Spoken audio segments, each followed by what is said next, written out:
好，今日開箱就係呢個一個智能門鎖啊，人面識別嘅。就因為我個電閘咧要裝啊，咁所以咧就喺淘寶買咗呢個好，而家開嚟睇下先。咁其實呢個咧就運咗去嗰個嘅大陸嘅門廠嗰度，等佢整咗個窿先，就喺個電閘嗰度。咁跟住再運落嚟呢個說明書。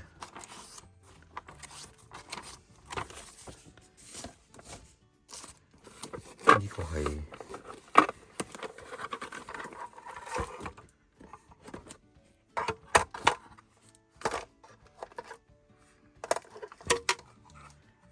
呢個係嗰個電嘅裝置喎。呢個係佢跟機嘅配電箱，輸入咧就 AC 170至250伏，輸出咧就係 DC 12伏，Max 咧就係4A。由於我嗰個係電燙閘，所以咧就一定要用電池，就用唔到呢個配電箱啦。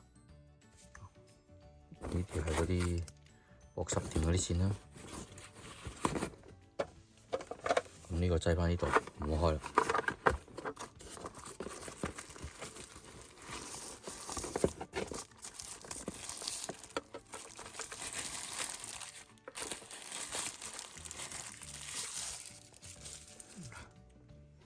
呢個就係個門鎖，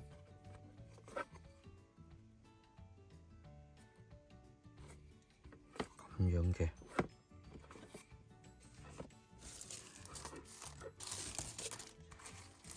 整翻先，我呢度有呢度上螺絲嘅。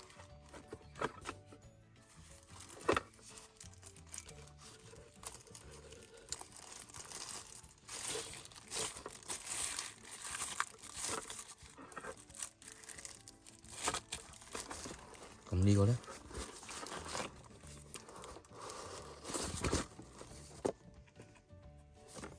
呢個係應該係裝嗰個嘅電池啊，電池嚟嘅。呢度就係另一個。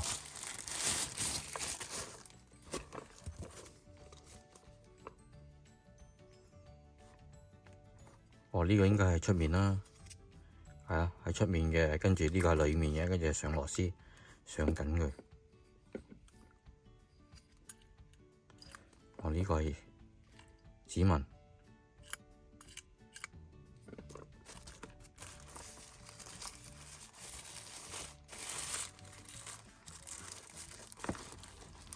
電池呢個。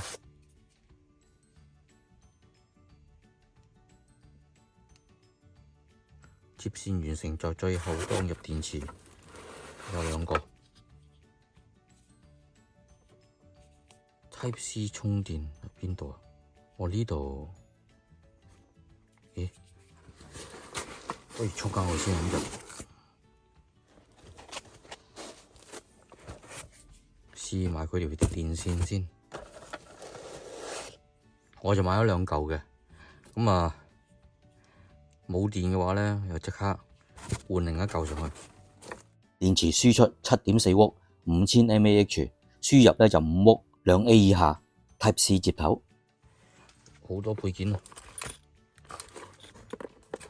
螺絲、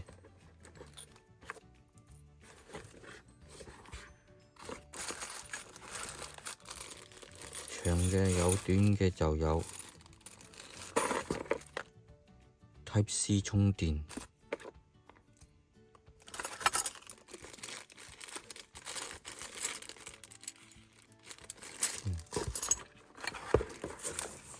呢個咩嚟㗎？呢個鎖膽啊！我呢個鎖膽都好多啊，好多。係咪咁堅固咧？就唔知啦。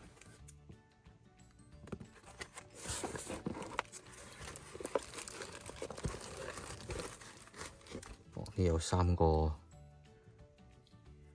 卡，我哋開鎖嘅。呢個咧，哦，呢度有個 remote。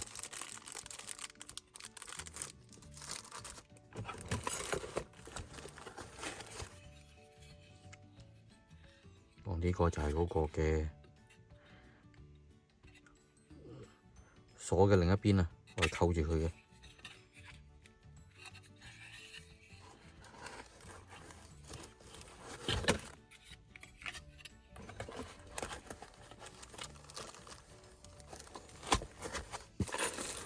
咁呢個咧，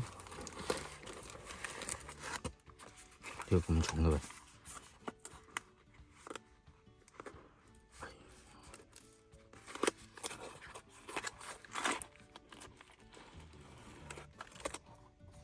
哦，呢個真正嘅鎖匙啊，鎖匙啦，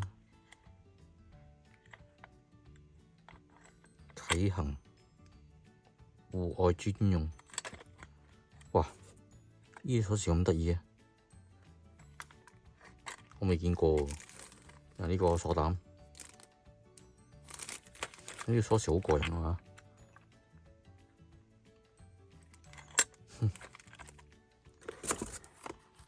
冇啦。嗱，佢跟嚟咧有呢條嘅專門嘅鎖匙啊。咁呢度咧個盒裏面咧就有個鎖匙嚟嘅。咁出面咧有個萬能鎖匙嘅，即係話如果師傅裝嗰陣咧就用呢條鎖匙。啊，裝完之後咧就用呢條鎖匙嚟開，開完之後呢條鎖匙咧就廢咗啦。啊，有啲咁嘅咁特別嘅嘢，真係我覺得第一次見嘅嘢。好，咁呢個咧就充咗少少電啦。咁跟住睇翻說明書咧，原來接駁咧非常之簡單嘅。嗱，跟住佢嚟駁就得噶啦。知呢兩個啦，咁啊其實咧有呢度係藍色線，呢個紅色線啦。啊，就咁照插。藍色咧就照駁嚇。咁同埋咧佢都幾貼心噶，一個3芯一個4芯噶，所以你一定唔會插錯嘅。咁另外咧呢個鎖嘅話咧就〜除咗紅色線同埋藍色線之外咧，仲有條黑色線嘅。咁黑色線咧就駁落去呢個電池箱嗰度。係啦，咁電池箱咧又係啦。有兩個頭嘅，一個係2個窿，一個係3個窿嘅。咁就亦都係唔會駁錯嘅。咁而家就好。開呢個電池箱，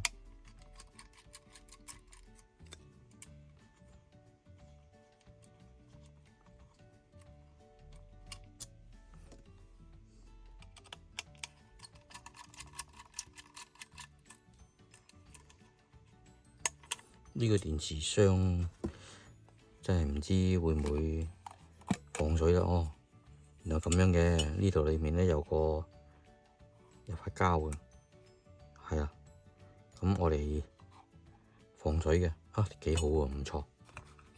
好，再 check 真啲先至入電。好啦 ，check 過冇錯啦，咁啊入電先。咁呢個 contact 點再插落呢度。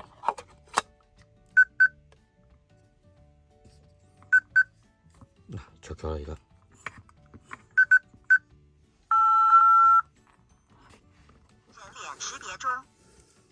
嗱，見到有人咧，佢就自動識別嘅咯。嗱，暫時冇登記，所以佢即刻開鎖喎。嗱，不過呢啲燈好靚，我就係鍾意呢啲。好似呢個咁啊，試下個鎖卡先。嗱，即刻開鎖。呢個都係啊，呢個係裡面嘅。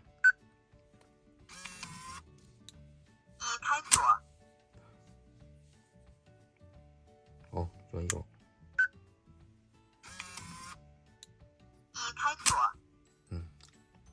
好，呢邊。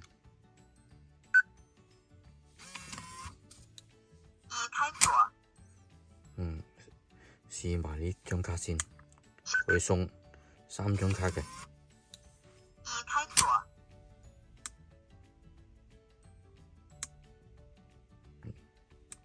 人脸识别中。已开锁。但係呢個應該冇人面識別嘅，呢個有喎，呢個冇喎，應該有㗎，唔知點解。人臉識別中。哎，有啦。OK。已開鎖。呢個指紋呢？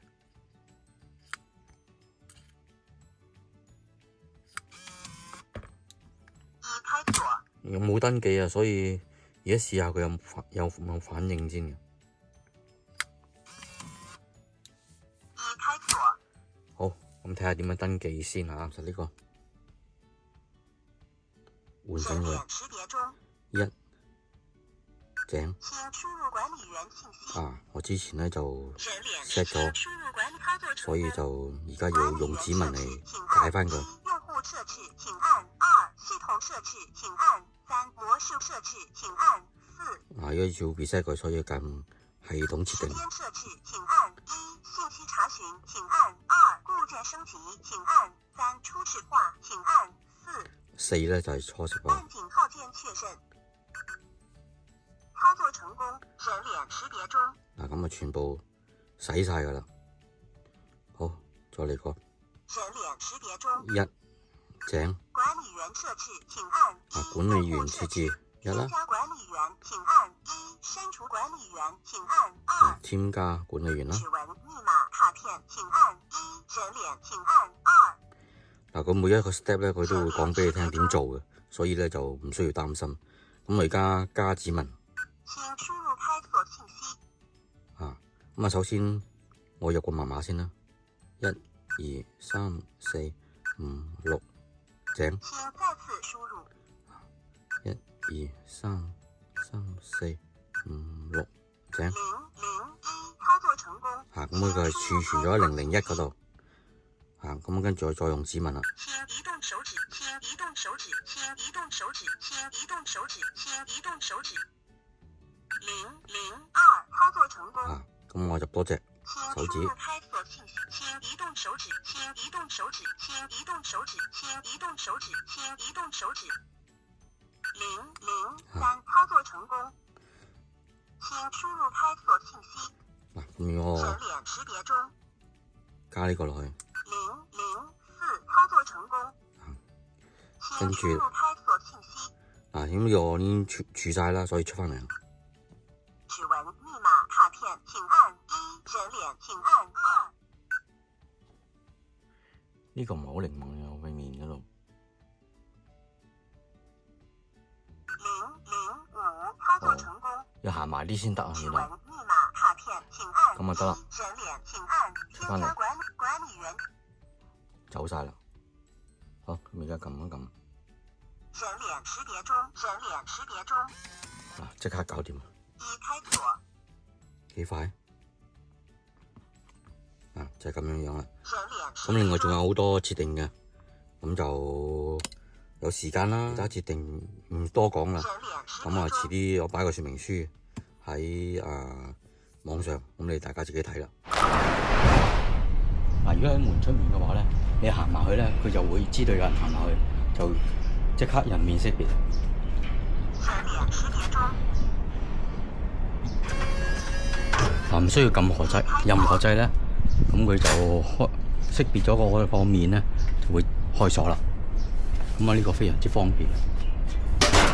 兩邊咧都可以人臉識別啦。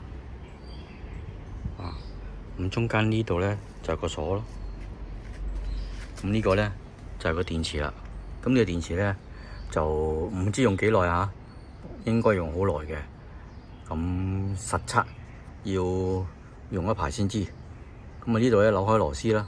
咁裏面咧有個膠嘅，就愛嚟密封，就防止佢入咗去裏面。咁如果係嘅話，即係冇電咧，咁個鎖咧就會有啲聲音提醒嘅。咁跟住咧就扭開啲螺絲咧，就攞個電池出嚟咧就充電啦。咁用 Type C 充電嘅。咁我都買咗一嚿電池，咁就充滿電。咁如果呢個冇電嘅話咧，我就掹佢出嚟，就換翻另一嚿電落去，咁就搞掂啦。喺閘裏面咧，就個人面識別咧就唔會自動 detect 嘅。我當初咧擔心，如果喺呢度行喺閘裡面咧行嚟行去咧，咁呢個鎖咧就成日喺度 detect 人面識別。咁而家都幾聰明啊，佢即係喺裡面咧就唔會自動 detect 人面識別嘅。如果要人面識別嘅點咧，或者開門點咧，就撳實呢度中間呢個，撳實，佢着咗。嗱，講幾快人面識別咗啦。同埋我擔心咧，呢個咧原來呢啲咧你開咗之後咧，佢唔會縮翻埋嘅，即係你閂門佢先會。我閂埋晒鎖埋。咁另外當然啦，指紋亦都有啦，指紋亦都可以，咁嗰個反應都算幾快，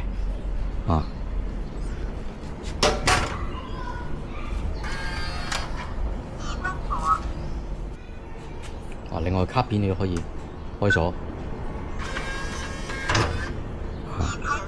用 remote嚟開鎖都得嘅。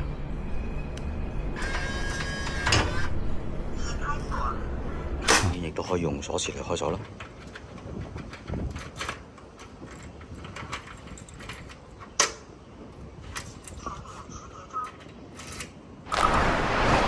呢個門鎖咧都有不足嘅地方，由於佢咧就分咗兩邊，一個咧就係閘內，一個係閘外嘅，咁所以佢人面識別啊或者指紋登記嗰陣咧，有陣時如果你喺閘外嗰個鎖度登記嘅話咧，閘內嗰度咧有時有時會冇嘅，我都唔知幾時會有幾時會冇咁所以咧有陣時咧就閘外嗰度登記咗之後咧，要閘內嗰個鎖咧都要登記多次先至得嘅。不過呢個問題唔算太過嚴重，登記多次咧就可以解決到。登記用戶最多300個，一般家庭夠晒用啦。聲音提示咧都可以熄咗佢。門鎖整體表現咧我都好滿意。好啦，分享到呢度啦，拜拜。